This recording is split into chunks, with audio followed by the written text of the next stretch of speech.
po natin mga kapuso si Attorney Harry Roque, ang dating tagapagsalita ni dating Pangulong Rodrigo Duterte, at ang pagkakaintindi natin siya ay nasa Netherlands sa ngayon. Attorney Roque, magandang hapon po. Live kayo dito sa Pilipinas sa DCBB.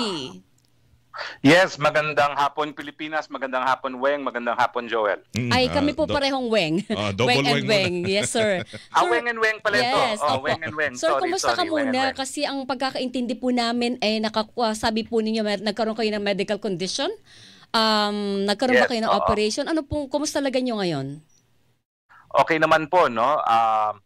Yung aking unang major operation sa spine ay ginawa noong Oktubre 30 at 3 days surgery na diagnostic, no, sa scalp. But I'm doing fine.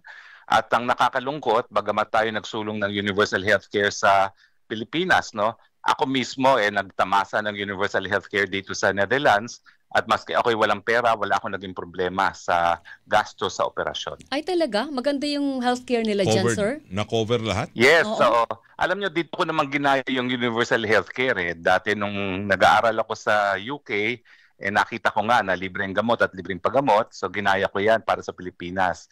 Pero dito kasi, hindi nila ginagastos para sa mga tulay, para sa flood control, ang pera na nakalaan para sa universal healthcare. That's good, kahit papaano maluwag yung pagpapagamot po ninyo. Pero doon sa mas seryosong issue, Attorney Roque, sir, di ba nabalitaan nyo naman na kinansela na daw po ang inyong pasaporte? Paano po yung movement nyo ngayon? At napabalita pa na kayo ay naaresto daw. Una-una, no? Baliwala po yung pagkakansilan ng passport sa akin, baliwala ang paglalagay sa akin sa red notice alert, kasi ang pagiging asylum seeker ay nagbibigay sa akin ng karapatan ng non-refuma. Hindi nila ako po pwedeng mapabalik sa Pilipinas habang hindi tapos yung aking application for asylum, no?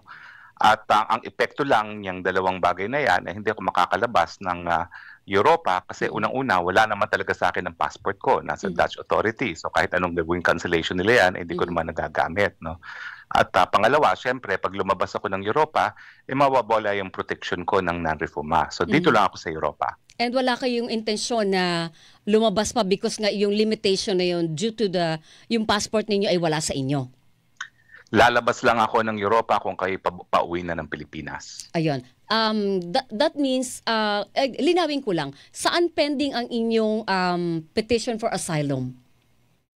Well, ngayon, naka-pending pa rin po siya dito sa Netherlands, no? Kasi hanggang hindi ako nakakarating ng Austria, hindi naman sisimulan ng Austria yung proseso. Pero kasi itong rule naman na tinatawag na Dublin Rule, ito ay para lang maiwasan yung multiple filing of asylum petitions. Hindi naman nakaukit yan sa bato, no? So, para sa akin, kaya naman nagkaroon ng decision na dapat sa Austria ako kasi yung rule is kung sino nag-issue ng visa, doon magpa-process ng asylum applications, no?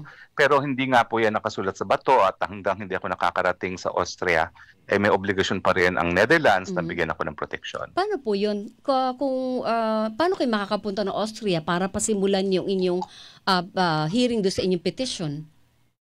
Ang sinasabi ko nga sa mga otoridad dito sa Netherlands, pupunta naman ako doon. Ako'y masunurin. Ako naman, dala-dala ko ang pangalan ni Tatay Digong Duterte at hindi naman ako para maging illegal. Kaya lang sana masunod yung sinasabi ng doktor ko na hindi pa muna po pwedeng bumiyahe.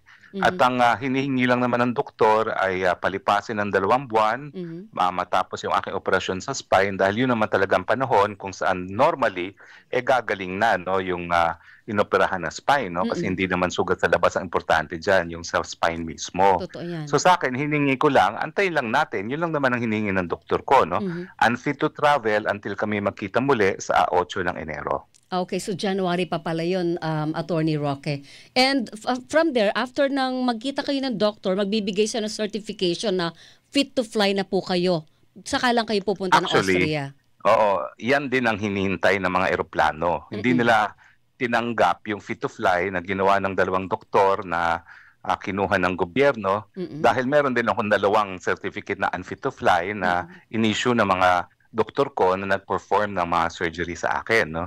Ang nagtataka nga ako dito, yung aking operasyon ginawa sa panggobyernong ospital, HMC Waste End, no? Hague Medical Center.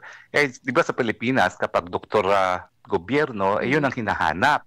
ito, doktor gobyerno gumawa na unfit to fly, ang paniniwalaan nila, yung binayaran ng gobyerno ng mga private practitioners na fit to fly doctors daw, no?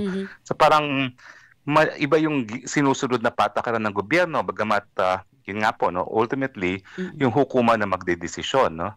Pero yung naging desisyon ng hukuman, dumulog kami, sinabi namin, meron akong unfit to fly na certificate, ang sabi ng hukuman, hindi ako magdedesisyon kasi yung ginagawa naman sa'yo, voluntaryo. So actually, hindi ko na-realize na voluntaryo yung lilipat sa akin sa Austria. Kaya nga, tinanong ako ng airline, gusto mo ba o hindi? At sinabi ko, hindi. Kaya ako pinababa. But you were never accosted?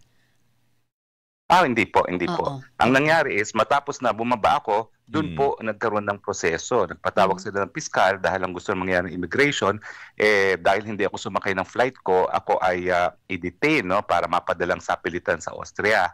Pero mahinahan ko sinabi sa mga piskal, paano ako sasabing tumatakas? Pito-pito nga yung aking luggage at meron akong certificate na hindi pwede magbuhat. Paano naman ako tatakas yan at tatakbo? At pangalawa, bakit naman ako sasakay sa eroplano, nakafasten ng seatbelt? Pinakita ko pa nga sa buong mundo yung aking boarding pass ko. Ako'y sinasabing tumatakas. No? Tinanong ako, sumagot ako. At siyempre, hindi nagpilit yung eroplano dahil magkakaroon naman sila ng pananagutan kung may nangyari sa akin. Pero yung inyong plano ay talagang pupunta ko kayo ng Vienna noon kasi naglabas pa kayo ng litrato ng inyong ticket eh. Oo, yes, boarding totoo. pass. Oo. Totoo. Kasi parang ang sinasabi ng gobyerno, wala akong choice. So sumunod ako. Sinarado ko na nga yung aking bahay. Wala na akong bahay ngayon. Lahat ng gamit ko nakapack pa rin ngayon dahil di ko alam kung anong susunod na mangyayari. No? Pero nung tinanong ako, sumagot ako at hindi nagpumilit ang airline at saka ang airport police. Oo. So ibig sabihin yan, kayo ho ay nanatili ngayon, nasa hotel? Lang ho kayo tumitigil muna? Hindi naman. Meron na akong tiniran na Pilipino, no, kasamang mga Pilipino. At binigyan naman nila ako hanggang 6 ng Disyembre dahil ang upa rin nila ay hanggang 6 ng Disyembre para makitira sa kanila. Okay, pero sir, wala kayong permanent home ngayon dyan sa Netherlands? Wala na ngayon kasi nga sinarado ko na. Because you were thinking na pwede kang bumili sa Austria. Oo.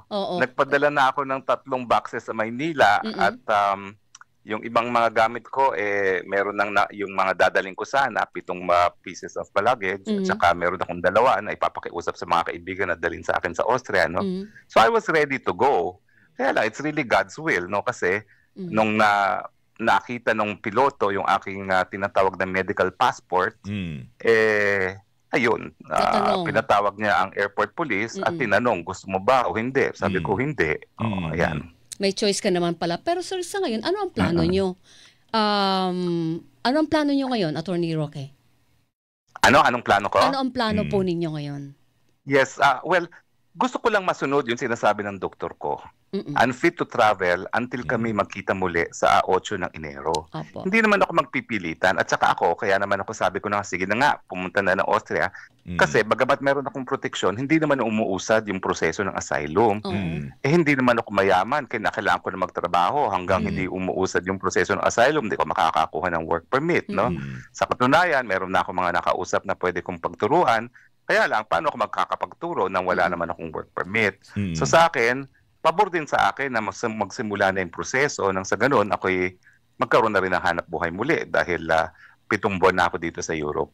Paano sir kung halimbawa, hindi naman tawag dalangin, kung umusad na yung pagdinig do sa inyong petition for asylum, tapos ma-deny, meron ka ng preparasyon para sa ganung senaryo? Kasi di ba parang hindi mo naman maalis yung ganung possibility, so dapat may fallback ba naka-ready? Kaya nga po, ako naman po hindi ko tinatalikuran yung aking mga kaso sa Pilipinas. Umuusad din po yung mga kaso ko. Sa katunayan, kinuwestiyon ko po yung pagsampa ng non-bailable human trafficking dahil wala namang ebidensya. Ang ebidensya lang nila, nag-handle ako ng kaso sa ejectment at saka sinamahan ko yung kasiong para mag-reschedule ng payment sa pagkakautang sa PAGCOR. Yun lang. So ngayon, nasa Secretary of Justice po yung aming petition for review. Matapos po yung petition for review na yan, kung hindi pabor sa amin ang desisyon, at siguro hindi pabor yan, ay dudulog kami sa Court of Appeals para mapawalang bisa yung information na sinampa sa akin. So sa akin naman, siguro naman, no, God is good. kung ako'y hindi talaga papaboran sa asylum, siguro naman makakaabot na ako sa Court of Appeals at magkakaroon na ako ng relief doon. Kasi ako po, 35 years of practice, wala po talagang ebidensya. Kaya nga sinasabi ko, yan ang aking pinakamalaking katunayan ng paggigipit dahil ang tawag po dyan, unjust prosecution. Okay, only then, kaso. opo, only then yung nakikita ang sarili nyo na babalik po ng Pilipinas. Alam mo, Weng, hindi ako hindi babalik. 2 beses ako nag-aral abroad, 2 beses ako nagturo abroad. Bumabalik ako dahil talagang isa lang ang aking inang bayan, yan ay ang Pilipinas.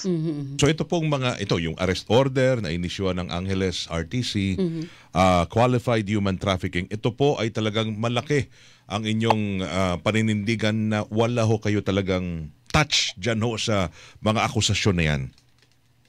Nakita ng taong bayan kung ano lang ang ebidensya ng gobyerno.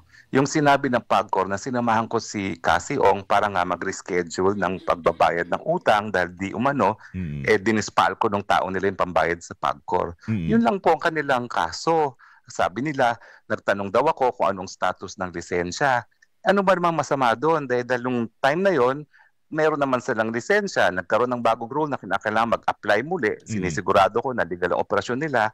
Hindi po ebidensya yon. Ako'y nag-human trafficking dahil ang katunayang wala akong kahit sinong recruit. Yun ang role nyo bilang legal officer. Kaya wala ho talagang kinalaman rin. Kumaga, kliyente nyo ho yun, ginawa nyo rin ang trabaho nyo bilang isang abogado, tagapagtanggol, ganon. Nakita naman po ng buong bayan yan. Yun lang pong ebidensya nila. Walang dagdag, walang bawas. Sir, kung tiwalang-tiwala po kayo na walang ebidensya against you, bakit hindi kayo umuwi ng Pilipinas para direktahing harapin ang kaso ng gobyerno? Dahil ba yun, may pangamba kayo na hindi kayo mabibigyan ng patas na paglilitis? Unang-una, Weng, hindi ko tinakbuhan. Di ba sabi ko nga, nakabinbin ngayon sa Secretary of Justice ang petition for review. At kung hindi yan pabor sa akin, dudulog ako sa Court of Appeals. So, hindi ko po tinakbuhan yan. Hinaharap ko po ngayon. Kaya lang, iba't ibang strategiya ang paghaharap dyan. Merong diretsong pagharap sa hukuman, ba't ako haharap doon? Sa tingin ko walang basihan talaga yung kinaso sa akin. Ngayon, tanong mo, may tiwala ba ako? Siyempre, wala akong tiwala ngayon sa administrasyon nito dahil nakikita mo naman ang nangyayari sa ating bayan. Adik ang presidente ayon sa kapatid niya. Anong mahihita mo? Anong katarungan na mahita mo? Lalong-lalo na yung adik galit na galit sa akin na bilang isang kritiko dahil sinasabi ko nga adik siya at ako yung isa sa nagpakalat ng Addictus Benedictus Pulveronic video, no? Na for your information, duly authenticated po ng mga eksperto. Ano hong pananaw nyo na para bang ang tingin sa inyo ngayon ay para bang parang fugitive? Parang ganon. Ay nako, malinaw po ang definition ng fugitive sa batas sa passport law. Tumakas dahil nasampahan ng kaso. Ako po'y umalis, wala akong kahit anong reklamo sa piskalya. Yung kaso ngang tanim kaso na yan, yung unang kasong sinampan nila, hindi ako kasama. Pero na-realize nung HUAD committee na naisa kong kunin na hindi ako pa pwedeng kansela ng passport na walang criminal case. Kaya hinabol ang pangalan ko kahit walang basehan. O kasi nga nagsimula yung arrest warrant sa inyo, congressional warrant lang yun, hindi ba? Congressional. Yes, congressional warrant. Yes. Correct, sa committee na Tapos yung mga congressman. Yes. Oo. Yung mga congressman nagde-demand, i-cancel ang passport. Isa naman ako dun sa nag-draft ng passport law. Staff pa ako sa Kongreso. Hindi pa ako congressman noon. Dinadraft na namin yan. Talagang hindi naman po pwede makancel ang passport walang criminal case. Kaya tinaniman kaso ako. Unfortunately, ang pagsasampa ng impormasyon nasa political branch, nasa executive branch, nasa Department of Justice. Kaya sigurado ko po ako yan, politika. Kasi alam mo, lahat ng pumirmang mga piskal dyan, matalik ko mga kaibigan, mga kasama ko sa Maguindanao Massacre ng prosecution, kaya alam ko, politika lang ito. At mukhang ang mensahe ng aking mga kaibigan, naintindihan mo naman to politika, alam mo naman ang remedyo rito, pupunta ka lang ng Court of Appeals. Kaya lang, di ka makarating ng Court of Appeals without exhaustion of remedies. No? So, kaya dumaan ako sa proseso. Attorney, pasensya na, tanong nyo to. Ano epekto nitong red notice application at saka yung Interpol? Pinaabot na ho sa kanila na kayo kinansela na ho ang passport. May pangamba ba ho kayo na kahit nandyan ho sa loob, kahit sabihin nyo asylum seeker ho kayo, baka mangyari na pwede ho kayong madakip, attorney? Wala po. Kasi alam mo dito sa Europe, dito talaga nagsimula yung asylum. Kasi nung panahon ng Russian Tsar na overthrow, ang daming humingi ng asylum dito sa Europa, at saka syempre yung pangalawang pandaigdigang digmaan, maraming umiwas sa gas chambers dahil sa asylum, no? So naintindihan nila ang asylum. Hindi talaga po pwede akong mapabalik sa Pilipinas nang hindi tapos ang proseso. Pero ibig sabihin, kampante kayo dyan, Attorney Roque, na hanggat nandyan kayo, well-protected ka at hindi ka basta-basta maipapatapon pabalik ng Pilipinas. Yung guarantee na yon ay dahil lang sa umiiral na batas, but directly, may kausap ba kayo sa gobyerno ng Netherlands na nagbibigay sa inyo ng ganong klase ng seguridad? Well, alam mo, hindi naman importante ang usap-usap dito. Opo. Dahil sabi ko nga sa'yo, Europa ang unang-unang nagbigay importansya sa asylum dahil nga doon sa kasaysayan nila. No? Yes, sir. At dahil dyan, malinaw na malinaw. Hindi lang batas yan, Weng. Yan ay sakop talaga ng karapatang pantao. That is a fundamental human right.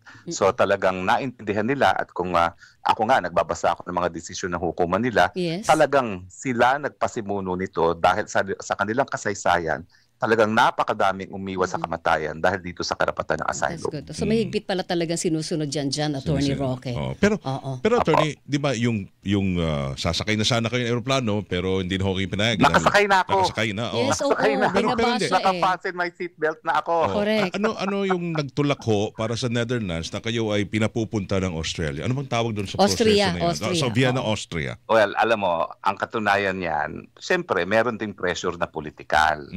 Alam ko yan.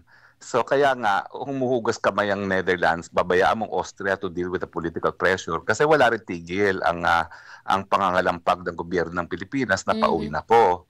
So siyempre, iwas pusoy sana sila, no?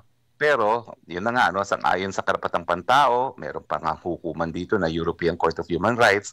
Habang hindi ako nakakarating sa Austria, obligasyon ng Netherlands sa bigyan ako ng proteksyon.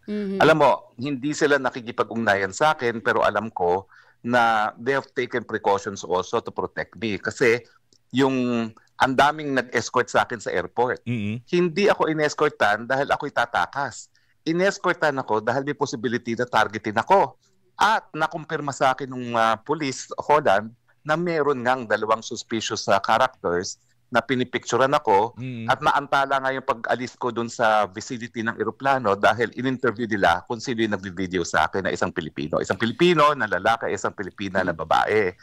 At tapos, ang dumagdag pa sa kanilang suspecha ay nung ako'y bumaba, nais din bumaba ng 2. Sumunod sa Sino inyo. daw yun, talaga. sir? Sino Oo. daw yun? Sumusunod. Hindi sila pinayagang bumaba. Sino daw yun, sir? Talagang alam mo, hindi ko alam pero ano pa lang, hindi pa ako na hinahatid sa eroplano, sinabi na nila, meron ka bang kahit anong dokumento na nagpapatunay na ikaw ay nag-asylum? Sabi ko, meron. naman, bakit nyo tinatanong? Sabi nga, because alam namin, sa aming karanasan, may mga bansa na talagang pinapapatay ang mga asylum seekers. Kasi syempre, insulto sa gobyerno nila na ginigipit sila ng gobyerno. No? So, ganun silang kaingat sa mga asylum seekers. At nagpapasalamat naman ako at napapansin ko na dun sa aking dating apartment, merong extra security precautions. May mga dinagdag na camera. At minsan, at meron talagang regular na nagpapatrol. No? Ano yun? Dahil na, gawa po yun ng government nila na talagang bigyan ka ng gawa extra. po nila ng government po nila yan. Alam po nila na nandito ko. Ngayon ko lang nalaman kasi hindi naman ako marunong mag-Dutch, no? Pero nung minsan na nag-search ako kung anong mga balita tungkol sa akin, lumabas na nababalita naman pala yung aking pagiging asylum seeker dito sa Dutch media. Okay, yung nagbibigay protection niyo, klaro, gobyerno ng Netherlands, pero yung Gobyerno po. yung 2 tao nakita ho ron, hindi ho taga-gobyerno yun ng Netherlands o anong grupo yun? Pilipino daw. Filipino. Pilipino na mukhang tindig sundalo daw. Oh. Yun ang pagkakadescribe sa iyo ng mga taga-Netherlands, yung security Nung police. Nung police sa Netherlands. Nung police, airport police. Oo. Pero you were never told, sir, na halimbawa, kaya kayo pinapapunta na ng Austria ay dahil na-cancel na yung passport ninyo. Hindi ganon. Hindi. Pero may duda ako. Na baka mas maging influential sila sa Austria. Pero hindi naman ako naniniwala dyan dahil bagamat ang Austria ngayon is malakas yung sentimiento against asylum seekers, alam pa rin nila ang karapatang pantao. At ako naman po ay sakop ako ng European Court of Human Rights. So kapag ako naman ay hindi kinilala aking karapatan bilang isang asylum seeker, meron naman po akong remedyo Opo. sa European Court of Human Rights. Wala ko kayong plano, attorney, na kausapin, kontakin yung doktor ho ninyo na payagan na kayong makalipad. Papunta ng Austria Austria. para Total, umusad yung petition po ninyo. ang choice na binigay sa inyo ng kapitan, do you want to go or not? Di ba? Correct. Oo. Pwede pala tanggapin nyo, depende sa kapitan. Well, unang-una alam naman ng doktor kung bakit gusto niya ng 2 buwan bago kami magkaroon ng post-operation conference, no? Dahil gusto nga niya malaman kung talagang wala ng complication. So, re-respetuhin ko yon. Pangalawa, sa totoo lang, kaya naman ako rin masama ang loob na aalis ng Netherlands dahil sa pangako ko kay Tatay Digong na hindi ko siya iiwanan. Hindi ko man siya nakikita, kada may bisita, I take it na tinatanong din, nasan si Harry, nandyan sa labas po. So ako naman dahil pangako ko yan, nais ko to pa rin. Bagamat, nung nasa eroplano na ako, nag-iisip ko, anong sasabihin ko kay Tatay Digong? Well, ang naisip ko na lang is, mas nalayo nga ako sa Austria, pero Europe pa rin, hindi ko pa rin siya iniwan. No? So, kaya naman, nagpupumilit din ako hanggat maaari na manatili dahil dun sa pangako ko na walang iwanan. Okay, panghuli lang sa akin, with those na nabanggit nyo na revelasyon ngayon na may mga nagmamasid sa inyo, feel nyo ba na may banta ang buhay nyo dyan? Well, sa akin, lahat ng asylum seekers may banta. Kasi syempre, every time sinasabi ko na bangag si Marcos, galit na galit yan. No? At saka alam mo naman, galing naman ako dyan sa Kongreso, Weng, di ba? So talagang sinabihan ako ng mga kasama ko sa Kongreso na kaya ako dinidiin sa WAD Committee dahil binibintangan nila sa akin yung pulboronic video. So, pero ngayon, siguro wala nang halos banta kasi yung kapatid na nagkumpirma na addict siya, no? Hindi lang naman yung pulboronic video yung ebidensya ngayon. Okay, sige. Attorney, Kami nangumusta lang sa thank inyo. you. Sana Opo, po ay opo. maayos ang lagay ninyo at gumaling na yung inyong spine. Delikado yan, attorney. Kaya ingat po sa mga galaw at sana po ay manatili kayong ligtas. Thank you, sir. Maraming salamat po, Weng and Weng. Thank you, Thank attorney. you. Sa susunod po ulit. Thank you, Ingat po sir. kayo, attorney.